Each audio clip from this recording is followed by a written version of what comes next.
Фермер жил на своей ферме долгое время, его дед и бабка начали здесь свою жизнь, затем его отец и мать продолжили. Его родители давно умерли, но он унаследовал ферму.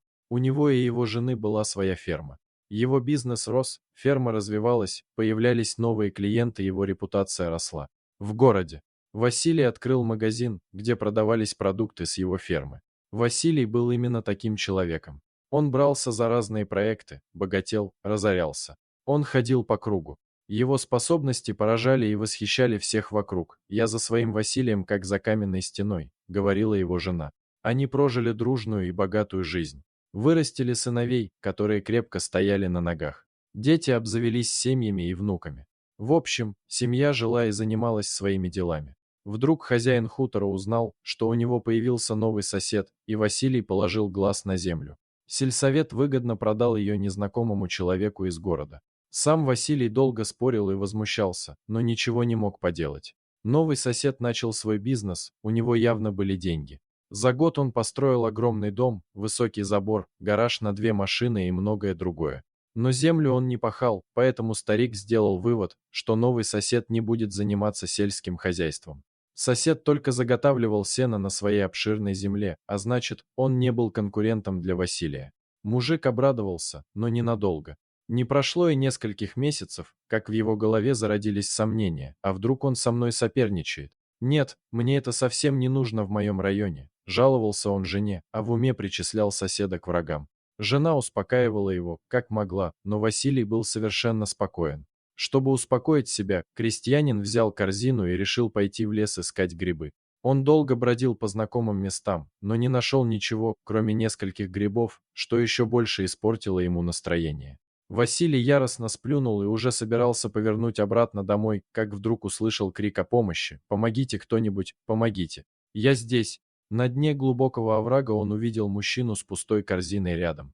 «Не повезло и с грибами», — подумал Василий и тоже упал в пропасть. Осторожно спустившись по склону, он окликнул незнакомца. «Ты что, сам не можешь выбраться отсюда?» — спросил Василий у собирателя грибов, потирая ногу. Мужчина ответил, что выбраться не составит труда, но нога подвернута. Фермер помог мужчине подняться наверх. Там он расспросил его о новом знакомом и поинтересовался, как тот будет добираться домой. «Думаю, мне придется помочь ему дойти. Я живу недалеко отсюда, меня зовут Василий, фамилия Лиходей, знакомые называют меня Лиходей. Но потом я Потап, тоже из фамилии Потаповых». Новый знакомый протянул руку в знак приветствия. «Так вот, как я вытащил из пропасти собственного врага», — подумал крестьянин. Он помог Потапу добраться до дома, но спасенный враг не хотел его отпускать, тогда он усадил его за стол и накормил ужином. Они сидели, разговаривали и прекрасно проводили время вместе. Дьявол понял, что Потап ему не враг. Пока они разговаривали, в окно влетел черный ворон, громко каркнул и сел на плечо Потапа. Он был ранен, я выхаживал его год, и теперь он время от времени навещает нас. Местные сплетни, шутка, рассмеялся хозяин дома. Пора мне учиться чести, ведь жена, наверное, ждет меня. Лиходей стал собираться домой.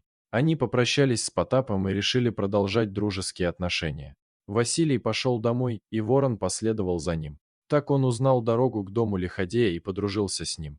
Теперь он каждый день приходил к хозяину, и хитрая птица поняла, что здесь его будут кормить. «Ешь, ешь, больше получишь», — ласково говорила жена ворона. Однажды, когда Василий работал в крайнем сарае, на его дом напали. Кто-то решил, что крестьянин должен есть не только еду. Их было двое, и оба парня были немного пьяны. Сначала хулиганы начали бросать камни в окна, и окна разлетелись вдребезги. Жена связняка выскочила из дома и попала прямо в лапы хулиганов. Они схватили старуху и стали требовать деньги. Женщина отказалась, и грабители решили, что женщина может пригодиться им для чего-то другого. Женщина просто смотрела на них со слезами на глазах и пыталась кричать. Разбойник услышал крики своей жены и бросился ей на помощь. Но бежать было долго, и старик от души боялся, что могли сделать с ним черти. Когда Василий подбежал к дому, он уже не слышал криков жены. Сердце его разрывалось, и он старался бежать как можно быстрее, но когда он достиг дома, то от удивления открыл рот, и лицо его наполнилось ужасом. Он увидел, как ворон с неба, словно камень, упал на главного виновника и клевал его. Это было настолько страшное зрелище, что Лиходей побежал к своей жене и увел ее в дом. Разбойники не посмели тронуть его жену, потому что ворон грозно кружил над ними, защищая ее всеми силами. Вскоре по зову Василия в дом приехал Потап с участковым милиционером, но ворон все еще отказывался остановиться. «Стой, давай отведем их в милицию!» — крикнул Потап вороне. Ворон успокоился только тогда, когда грабители были обезврежены. С тех пор соседи поддерживают дружеские отношения. И никогда не было никакой вражды. Дорогие друзья, если вам понравилось видео, поставьте лайк, а также подписывайтесь на канал, где найдете еще много интересного.